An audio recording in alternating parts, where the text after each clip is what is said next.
Hello everybody, my name is Ashley Herrera and today I'm going to just be giving you guys a brief rundown introduction on my family literacy backpack. The theme of my family literacy backpack is a healthy life, which will help families teach children about health and fitness.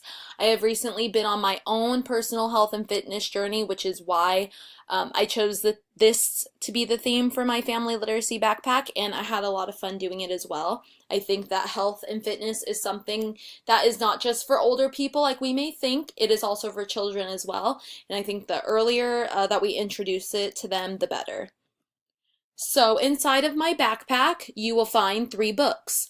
The books I chose to include are Sweet Tooth by Margie Planty, My Amazing Body, A First Look at Health and Fitness by Pat Thomas, and The Busy Body Book, A Kid's Guide to Fitness by Lizzie Rockwell.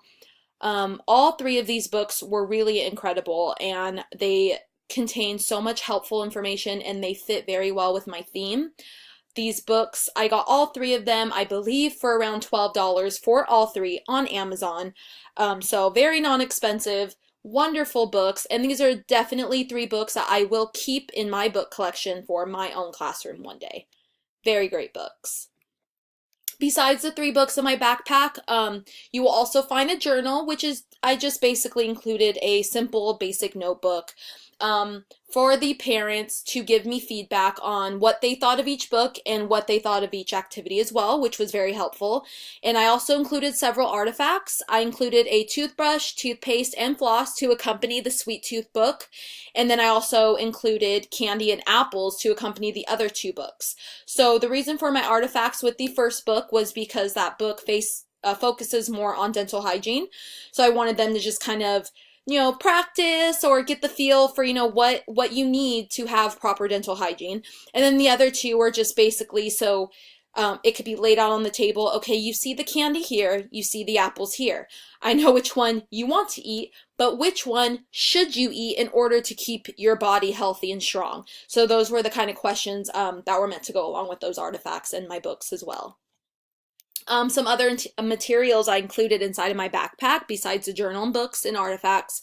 I didn't want my families to have to go out and purchase anything, so I included several blank sheets of heavy-duty construction paper, as well as pencils and crayons for the children to complete the paragraphs and illustrations on, because for all 3 of my activities, paragraphs, illustrations, those are kind of the core concepts of what I'm going to be doing. So for the first book and activity was Sweet Tooth. This book was really cute. It's about a young boy named Stuart who is kind of bullied by a sweet tooth that he has. So for this activity, I wanted to keep them each very simple, not too time consuming. So just begin by asking the children some questions so the parents can ask them, okay, the young man's name is Stuart. What made Stuart's tooth a sweet tooth? Why did Stuart want to start eating healthy and brushing his teeth? And then finally ask them this question: what are the different ways you can keep your teeth clean and healthy and to control your sweet tooth? So for this activity geared for grades 2 to 3, children will write a paragraph about all the different things they do to keep their teeth clean, as well as write about what foods they should eat to make sure their teeth stay happy and healthy, and also what foods they should avoid to keep their teeth happy and healthy. My second activity is with the Amazing Body book. This book was very informational on the things that you need to eat and do to keep your body physically happy and healthy.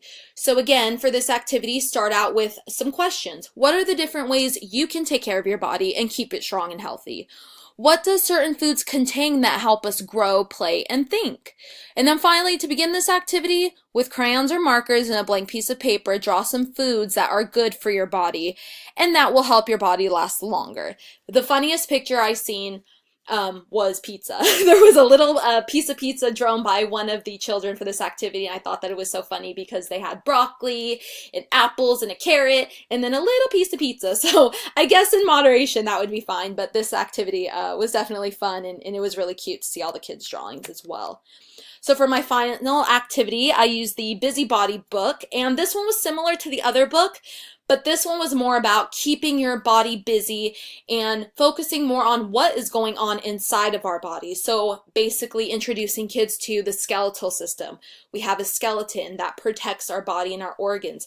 Underneath that, or I'm sorry, on top of that, they have our muscles, and underneath that we have our nerves. And it was very informational about kind of like the internal part of your body and the healthiness with that. So it introduced things like your skull protects your brain, your ribs protect your lungs, and things like that. So for this activity, I wanted to also begin with some questions. So asking children, can you name any different parts of your body? And do you know what each part of the body does for you? So, you know, what part of your body supports your muscles? What part of your body helps you jump? What are ways to keep your body staying busy? So for this activity, on a blank piece of paper, children, again, I wanted to keep these activities simple, and I wanted them to draw a picture of what they do in their free time to keep their body busy. So I know one of the children played soccer. You know, the other one likes to ride their bike, and those were kind of some of the illustrations I seen with that. So they definitely understood the concept of each book and each activity, and I think that they fit well with my theme. All the feedback I got from my parents was fairly positive. The only critique I had was maybe make the activities more physical, so maybe integrating more physical stimuli to kind of keep the kids focused on tasks and pay attention. Maybe not use just basic drawing and things like that. So those are some things I would definitely implement into some of my upcoming activities as well. And I hope that you all had as much fun with this activity assignment as I did. And I think that family literacy backpacks are a great idea and definitely an activity I would like to implement in my classroom as well. I hope you all have a great week, and thank you for listening to me. Bye-bye.